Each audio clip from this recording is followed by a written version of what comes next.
guys, I'm just going to give you a talk through today's topic, which is the research phase. So this is the initial phase that you take before starting your business or a service that you offer. So what are the steps you should take before launching a business, and how long should you be in the research phase before launching your service or brand? So the first initial thing we need to look at are vendors. So for those who are selling products like your perfume, any cosmetics, any jewelry, you'd initially look at the options you have, and we have the 3 A's, which are Amazon, AliExpress and Alibaba. What are the pros and cons of these companies? What can you get? How much are they going to cost? And is it worth it? With things like Amazon, we know they're a very trustworthy source, as they can be bought within the same day and delivered in the same week. Places like AliExpress and Alibaba have been proven to be a bit hearsay, as their products take a bit longer to ship out. You need to source through so many vendors to make sure that they're a reliable source, looking through reviews, which could take hours, sometimes months. I know when I started up my business, I lived on AliExpress in particular, just sifting through all the vendors, based on recommendations from other people as well. You can find some really good cost-effective things. So the majority of my products, like the lip gloss tubes, any packaging, any stickers, things that you can buy in bulk for a good price, AliExpress is the best option to go for. You can also look into options like drop shipping. Drop shipping is essentially outsourcing from another country like China or America, and having that manufacturer make the product. So each time a customer buys that particular product that you have, it's shipped directly from their stock. So the pro of doing this is that you don't have to store any inventory, so you don't have masses and masses of inventory just stocked in your home. It's coming straight from them. They handle the costs, the shipping, all the hard work. All you need to do is market, get your brand out there, create your website, all of the main things that you'd need to set up a business. Another way I had also seen is to purchase pre-made vendors lists. A lot of people on Instagram tend to do this. So if you look on pages where you already have cosmetics lines or jewelry lines, a lot of people have vendors lists because they know how hard it can be to sift through thousands of vendors on AliExpress and Alibaba trying to find the ones that are trustworthy. But they can be a bit costly, so it just depends on how much you're willing to invest in doing so. Also, you have to weigh up whether it's best to outsource from China or to keep it in-house. You may find that shipping or getting your manufacturers in China is a lot more cost effective, but then when you're looking at the import costs, everything starts to add up. So make sure you are making spreadsheets to compare the costs of how much it would be to have products, ingredients sourced internally compared to outsourcing. The second stage is to manufacture or not to manufacture, the pros and cons. So first of all, we'll look through the pros of manufacturing your products yourself. So you can ensure that the product quality is up to the standard that you want it to be, which is key when you're trying to get a brand out there. It reflects on you, your business, and the standards that you want going forward. So that's a big pro. You can also have, so for example with mine, I can assure customers that it's 100% vegan friendly, it's cruelty free, because I've manufactured the product myself. I know exactly what ingredients have gone into the product, instead of having to sift through manufacturers to see that do they have the main selling points, the main environmentally friendly factors that you are looking for, which can be quite time consuming as well. You can also make sure that you are producing product on a supply and demand basis. Now, what does that mean? You can be making your product in order to fit the current market that you're going for. So instead of having to wait for a manufacturer to make the batch and ship it to you. If you run out of product, it enables you to supply the product at the rate of flow that you want your business to be going. This can also be cost effective because you're cutting down on ingredient costs, any materials that you're using, you're able to control how much you're using of each element and the profit margins that you want to gain from this. Because sourcing in particular products that you want to sell, like if you made your own jewellery compared to pre-made jewellery, unit costs can be seen to be a lot more expensive than manufacturing the product yourself. So you have to do a table, spreadsheet, see which one's more cost effective, and if you're willing to put the time into it as well, because it can be time consuming as we move on to the cons of manufacturing. So what do I mean? Time consuming. If you do not have the patience to manufacture yourself, do not do it, because you will lose sleep. I myself, the last batch I had to do, I made 371 lip glosses to send to Zim. It took me days because the method I was using was also very tedious. So I was sat there each night for probably about 3 nights, going through each tube, taking a syringe of the product, putting it in each. There is a much more effective way of doing this, which I'm going to look into.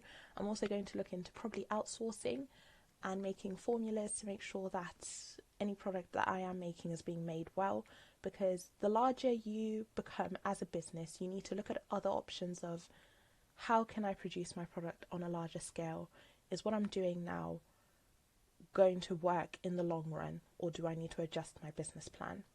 You also need to consider whether you need licenses for what you're doing. So do you need to do training, food training? I know in particular you need to make sure that you're up to standards because health and safety regulations insist that you do so. In particular, I had to do some barbicide training. You need to counter how much these training courses cost as well. Are you willing to pay the costs for the training, or would it be cheaper to have someone who's already certified, a vendor, been doing this for years, make the product for you, which could potentially increase your expenses further? So in the third section, we have calculating costs. So how much will it be to set up the resources to purchase your products, your materials, everything needs to go in a spreadsheet. If you do not keep track of these costs, things can get very overwhelming. You're not able to have conclusive information for what you are going on to produce.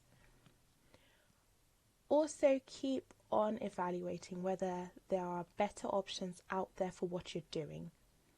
Are you producing products at the best cost that you possibly can? Is there a better vendor out there? A better way of producing? Anything that will reduce your costs to increase your profit margin? You need to look into that and make sure you're staying on top. Another key thing is to look at other businesses. So look at businesses that you want to imitate. For me, I have this vegan friendly, all natural vibe that I want. So I looked at places like Fenty, All Naturals, Bare Minerals, companies like that, and you look at their business models and you imitate, because imitation is the best form of flattery. Also, you need to, if you're manufacturing in particular, make sure you're looking at your labor costs. So don't just put costs for materials, your packaging. You need to also factor in how many hours it's taken you to make these products and how much money you're paying yourself from producing these products. You also need to look at how much you're willing to invest in your business initially. Come up with a figure and stick to the budget, because it is so easy to go over budget and think, oh, I just need this and I need that. You need to come into the habit of setting a budget, sticking to it, because the more you spend, the less you'll see profit gain. You're going to be investing such a large amount and potentially not having as many sales as you initially thought you'd get from the beginning. But yes, make sure you always have a set budget and do not go over it, because this will affect everything else and have a knock-on effect to everything else you're trying to do within your business. If you don't stick to your plan, then your business will not stay focused or structured in the way that you set it out to be. So make sure you stick to your business plan. So the next step would be market research and pre-existing businesses. Like I said before, the best form of flattery is imitation. So look at businesses that you want to be like. So any jewelry brands, you look at that, like Thomas Savoy, what's that really nice one? Pandora, things like that. So you look at businesses that you want to be successful to the point. There's a website. I'm going to have to look for it for you ladies. I was struggling to find it earlier, but if I find it, it's really good, because initially when I looked at it, it has every single business, every single online business you have, in-store business, and all of their business plans, what marketing strategies work for them, the best places to go and advertise. It has everything you will need. So it's a very key information source. So I'm going to have a look for that. You also need to carry out your own market research. And what this means is that you need to ask people like your friends, even your family, ask them what products they like, give them examples, give them options. Take it to Insta. Insta polls is the best way to market research, especially the tool that they have where it's called the poll. So put your products up there, say, would you prefer this or would you prefer this? Would you want to pay this much or would you prefer paying this much? Because the key thing to remember is that the product is not for you. You need to define your target audience and see what they're willing to pay, see what products would take well, so that you're saving time on having to produce a product and it potentially not selling, then seeing beforehand, okay, people don't like this, maybe let's adapt this, maybe let's tweak this, let's add something else, let's add a different element. You can also use SurveyMonkey because they have surveys that you can send out to people as well. So not only your friends and family, you can just have it in the public, so that you can get a better, maybe more unbiased opinions from people. Like we're saying before, step 5, making spreadsheets your best friend. Guys, I cannot reiterate this enough. You need to spreadsheet like there's no tomorrow. The reason why is that you need to keep track of your unit costs, in case of people that are doing food businesses, culinary, keep track of your ingredients, your customer base, everything you need to keep on file. I remember the other day we're speaking, there's an app for your accountancy base. I'll have to post that again. But all these key spreadsheets and information bases, utilize them, guys, because they're there for a reason. They're there to help you keep track of your business, help you keep track of costs, and keep organized. It is so vital, because the more overwhelmed you get because you're disorganized, the less effective and the less productive you will be within your business. So calculating your costs, as we've said before, it's also good so that you can see, okay, this element costs this much, so does this.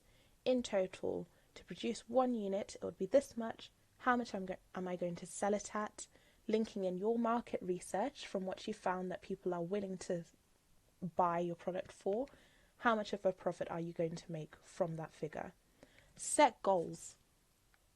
Say for 1 month you set a goal of, okay, I want to sell 10 cakes, for example. Set that goal. If to reach that goal, you need to do marketing, reach out to your friends, your family, tell them to repost, get the hype going, but make sure you have a goal for each month so that you can see progress from what you've been doing. And always keep updating your spreadsheets. Your spreadsheets should never stay stagnant. They should not stay in one format. As you grow, your unit costs, everything, your vendors should be changing. Don't edit the original spreadsheet. What you should be doing is updating. So you make a new spreadsheet from the original one. Each time you update something on there, you should be changing and saving a completely new one so that you can see the progression from the first point, and also so that you're not confusing information. You know what was there previously originally, so you can trace back and see, okay, this has changed, that's what the unit cost was. Do not update the original one. Make new copies. So to summarize, what next? So by now, you should start finalizing your product or whatever service you're offering. Collate your market research that you had from step 4. So what were the costs that customers were willing to pay? What products took well? Apply all this information to your business plan, because research is all well and good, but if you're not going to apply it, then it's just a wasted resource. You should also start thinking about making a logo, any type of colours that you want to use. What's the vibe? What are the connotations that people should get from your business? Start looking into the psychology of things as well, especially with pricing. As a top tip, people are less likely to buy something priced at £10. But if you were to price it at £9.99, psychologically people think, oh, it's a little cheaper. But really, it's the same cost minus that 0.01p. Look at things like that. Do your research of colours that people associate with certain things, costs, and anything else that would apply to your business. You should also start making your social media accounts, and I cannot stress, do not limit yourself to one platform, because in doing so you are missing out on so many customers that you would find elsewhere. You will find customers in the most unusual places where you feel your target audience would be, because I know all of us ladies are mostly based on Instagram. We all have Instagram accounts for our businesses. Don't fall into the trap of just staying on Instagram. Make sure your business page has a Facebook, a Twitter, even make a Snapchat, Pinterest. There are all sorts of platforms out there. Do not limit yourself to one, because I found that you'll get engagement on Facebook. I have a lot of engagement on Twitter as well. People don't all have Instagram, and they may even want to buy your product, but they won't have the information to do so because you're only available on Instagram. So make sure you have a range of social media accounts. Start to think about ads as well. Facebook ads are really good. You just pay a certain amount a month and they produce an algorithm that sends your adverts out. Instagram, social media adverts as well are really good, but you need to know the parameters for posting. So depending on what your product is, you can create your own parameters of where you want your adverts to turn up. So in particular mine, I have my parameters set to all the countries within Europe, all the main cities in the UK, and obviously Zimbabwe and South Africa, as those are the countries that I've outsourced to as well. You also need to pick keywords. So look and research into SEO parameters. These will help you find what the best keywords are to use based on the business that you're in. So for the example of giftable accessories, I would use accessories, jewelry, handmade if they're so, use different colours. Just what I've also found on Instagram, which is very useful, so every time you type in your own keyword, it brings up related. So click every single one, as many as it lets you apply, because this is key. It will help narrow down the searches. So when people search for that particular word, your advert will come up. If they have an interest in that particular area, your advert will come up. The more common words that you have in your parameters, the more engagement that you'll have. So it's very key. If anybody wants to discuss this after further and how to set this up, do feel free to drop a message and I will give a more detailed explanation on how to do so. So the last thing is get the hype going. get people talking about it. You want to have as many followers, as much engagement as you can before launching. So get a hype going, if it's in the form of a competition or just generally posting, getting people to repost the page, getting people to follow. I know another trick that people tend to do is take their main accounts, so their personal accounts, and just flip it into their business account, because all the followers are there.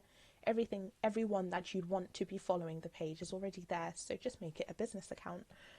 And remember, ladies, stay focused and enjoy the journey. I know it can be tough, it's difficult to stay motivated. It can be so frustrating at certain points, especially when you have to sit there for hours researching, making sure you have the best deal, making sure that the vendor's reliable. But at the end of the day, you need to remember the sole reason why you started the business, what goals you want to achieve at the end of it, and it's something you should love doing, because the more you love doing this business, the more success you'll see, the more motivated you'll be, and the more productive you can be in the long run. So guys, stay blessed. I hope this wasn't as chip choppy as it felt. It's been quite frustrating. I might have to change my platform for last time, but if you do have any questions, please feel free to message and I will talk further for you. Thank you very much. Have a lovely evening.